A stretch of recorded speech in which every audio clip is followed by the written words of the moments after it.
الحمد لله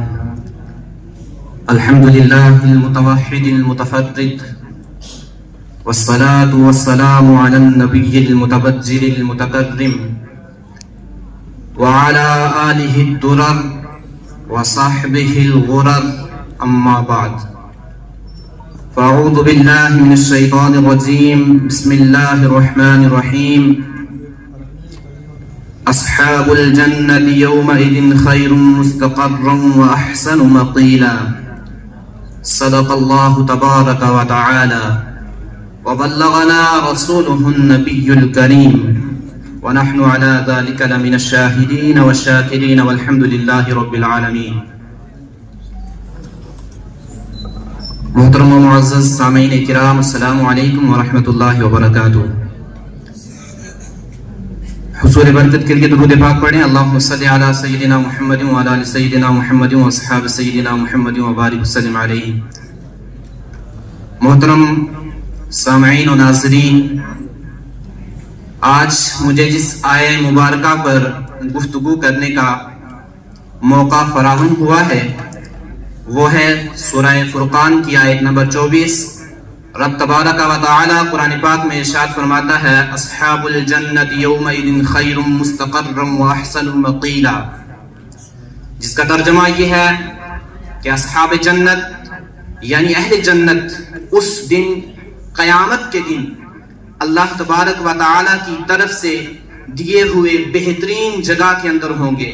ان کے جو ٹھہرنے کی جگہ ہوگی وہ بہت اچھی ہوگی، وَأَحْسَنُ مَقِيلًا، اور ان کے جو قیلولہ کرنے کا وقت ہوگا وہ بھی بہت ہی خوبصورت ہوگا.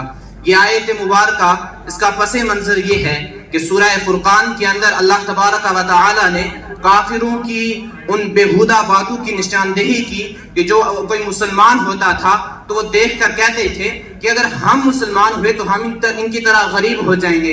مثلا حضرت ابو ذر غفاری رضی اللہ تعالی عنہ جیسے جلیل القدر صحابی، وہ اتنے بڑے عظیم سلطنت کے مالک تھے. وہ جب حضور اکرم صلی اللہ تعالی علیہ وسلم کے غلام بنے، سب کچھ چھوڑ کر بنے، حضور علیہ السلام کی غلامی اختیار کی. حضرت بلال رضی اللہ تعالی عنہ کو دیکھ کر کفار مکہ یہ کہا کرتے تھے کہ اگر ہم بھی مسلمان ہو جائیں گے، ہم بھی ان کی طرح غریب ہو جائیں گے، ہم بھی ان کی طرح ذلیل و رسوا ہو جائیں گے.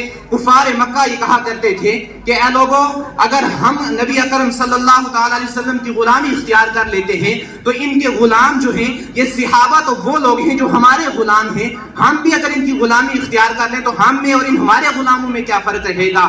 رب تبارک و تعالی اپنے حبیب علیہ الصلوۃ والتسلیم کو یہ ایک بشارت دے رہا ہے اپنے حبیب علیہ الصلوۃ والسلام کی دلجوئی کے لیے اور غریب مسلمانوں کی دلجوئی کے لیے اور مسلمان تمام اہل اسلام کی دلجوئی کے لیے. میرا رب یہ ان کو پیغام دے رہا ہے، یہ مصطلح سنا رہا ہے کہ اے اہل اسلام، تم نے گھبرانا نہیں ہے، تم نے فکر نہیں کرنی ہے.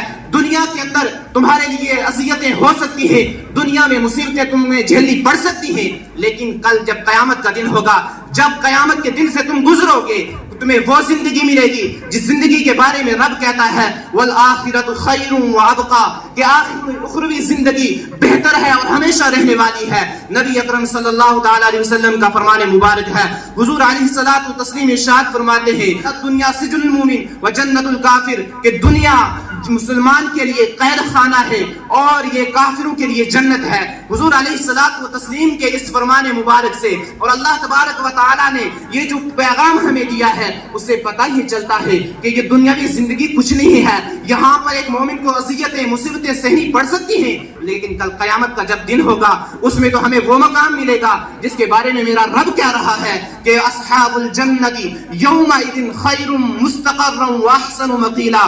کیا مسلمانوں، کل تم جب قیامت کے دن جاؤ گے، تمہیں قیامت میں بھی اللہ تبارک و تعالیٰ اپنے عرش کے سائے کے نیچے رکھے گا، اور تم جب قیامت سے ہو کر اخروی زندگی جب تمہیں ملے گی، تمہیں جب جنت ملے گی، تو جنت میں تمہارے جو رہنے کی جگہ ہوگی وہ ان کافروں سے بہتر ہوگی. وہ قیلولہ کرنے کی احسن مقیلا، اور جو تم دوپہر کے وقت سویا کرو گے اس کے لیے بھی تمہارے پاس خوبصورت جگہیں ہوں گی، اچھی جگہ ہوگی جہاں پہ تم آرام کیا کرو گے. کفار مکہ نبی اکرم صلی اللہ تعالی علیہ وسلم کو طرح طرح سے اذیتیں دیا کرتے تھے اور تانے دیا کرتے تھے کہ آپ تو غریب ہیں، آپ تو یہ جو ہے بے کس لوگ ہیں، ہمارے پاس دولت ہے، ہمارے پاس شہرت ہے، ہم تمہارا کلمہ نہیں پڑھ سکتے، لیکن رب تبارک و تعالیٰ یہ کہتا ہے کہ اے لوگو تم فکر نہ کرو، یہ کفار اگر کہتے ہیں تو انہیں کہنے دو۔ اس آیت مبارکہ سے پہلے جو آیت مبارکہ ہے، اللہ تبارک و تعالیٰ ارشاد فرماتا ہے کہ قیامت کا دن ہوگا، یہ کفار جو عمل کرتے ہیں، یہ ان کے جو نیک اعمال یعنی جو اچھائی بھی یہ کرتے ہیں،